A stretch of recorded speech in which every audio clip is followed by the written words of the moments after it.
नमस्कार दोस्तों, स्वागत है आपका इनसाइट नॉलेज की एक और नई वीडियो में। दोस्तों आज की इस वीडियो में हम डिफेंस से जुड़ी 3 बड़ी खबर के ऊपर बात करने वाले हैं, जिसमें नेवी को मिलने वाले 3 एयरक्राफ्ट कैरियर्स, HAL द्वारा बनाए जा रहे न्यू फ्लाइंग टैंक जो कि स्पेशली पीओके के लिए बनाया जा रहा है। वही तीसरी खबर फ्रांस को लेकर है, जो भारत को नए साल का तोहफा पहले ही दे रहा है और भारत के लिए अपने सभी नियम और कानून बदल रहा है। इन तीनों ही खबर के ऊपर हम बात करने वाले हैं, तो चलिए स्टार्ट करते हैं इस वीडियो को। तो जो पहली खबर है वो हिंदुस्तान एरोनॉटिक्स लिमिटेड यानी कि HAL की तरफ से आई है और ये इंडियन एयरफोर्स के लिए HAL द्वारा किया गया बड़ा ऐलान है।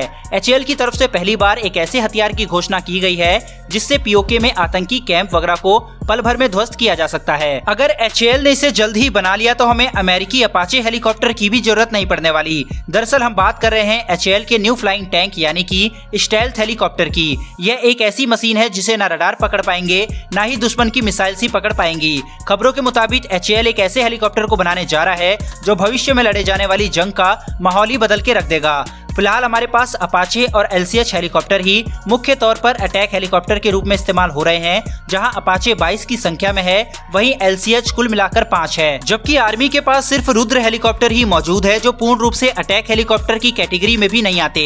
हालांकि आर्मी के लिए अपाचे हेलीकॉप्टर भारत खरीद सकता है, लेकिन इनकी कीमत आसमान छू रही है। इसी बीच HAL की तरफ से एक बेहद ही खतरनाक हेलीकॉप्टर बनाने का ऐलान किया गया है, जो भारत का एक तरह से फ्लाइंग टैंक होने वाला है। दोस्तों मैं यहाँ कोई ख्याली पुलाव नहीं पका रहा, बल्कि HAL की तरफ से बकायदा इसका एक स्केल मॉडल भी पेश किया गया है, जो कि भारतीय सेना में इस्तेमाल होने वाले सभी चॉपर्स में से अलग है। इसकी तस्वीर आप स्क्रीन पर देख सकते हैं। ये HAL की तरफ से 4 ब्लेड वाले हेलीकॉप्टर का स्केल मॉडल पेश किया गया था। इसे खास एडवांस अटैक हेलीकॉप्टर प्रोग्राम के तहत बनाया गया है। ये भारत में बनाया जा रहा ऐसा पहला हेलीकॉप्टर भी होगा जो खराब से खराब मौसम में भी अपने मिशन को अंजाम दे सकेगा। इसकी स्ट्राइकिंग कैपेबिलिटी की बात करते हुए HAL की तरफ से कहा गया है कि ये भारत का उड़ता tank long range ATG missile, cluster bomb और 70 mm हाइड्रो रॉकेट लॉन्चर से लैस होगा। इसे दुश्मन रडार से बचाने के लिए DRDO से स्पेशल पेंट भी मंगाया जा रहा है। रात को भी मिशन अंजाम देने के लिए खास नाइट विजन इमेजिंग सिस्टम का भी विकास हो रहा है, ताकि दुश्मन को भनक लगे बिना उस पे सटीक प्रहार किया जा सके। इसके स्केल मॉडल को अब एयरफोर्स को दिखाया जाएगा। एयरफोर्स के फाइनल करते ही इसका निर्माण HAL शुरू कर देगा। बढ़ते हैं दोस्तों दूसरी खबर की तरफ, जो कि फ्रांस की तरफ से आई है। दरअसल फ्रांस की रक्षा मंत्री Florence Parly India France defence corporation की एनुअल मीटिंग के लिए गुरुवार को ही भारत आ गई थी, जहां पर उन्होंने रक्षा मंत्री राजनाथ सिंह से 1-to-1 मीटिंग की। वहीं NSA अजीत डोभाल से भी मुलाकात की और इंडो पैसिफिक और अफगानिस्तान मुद्दे पर बात की। वहीं वो भारत के प्रधानमंत्री नरेंद्र मोदी से भी मिली। उनका यह दौरा मुख्य रूप से न्यूक्लियर सबमरीन और दूसरा एडिशनल राफेल जेट को लेकर था। भारत को फिलहाल इन दोनों ही हथियारों की काफी ज्यादा जरूरत है। बैराकुडा न्यूक्लियर सबमरीन को लेकर फ्रांस की डिफेंस मिनिस्टर के दौरे से पहले ही यह कहा जा रहा था कि फ्रांस इसका ऑफर भारत को दे सकता है, लेकिन इसको लेकर अब जो खबर आ रही है उसके मुताबिक भारत इस सबमरीन को लेने की बजाय इसकी तकनीक हासिल करना चाहता है। इस पर दोनों ही देशों के रक्षा मंत्री ने बात की, लेकिन पेज तकनीक ट्रांसफर करने पर फंसा हुआ है। लेकिन अब ये उम्मीद लगाई जा रही है कि फ्रांस इस पर सहमत जल्द ही हो जाएगा और ये एक बड़ी अपडेट इस मीटिंग को लेकर निकल कर आई है।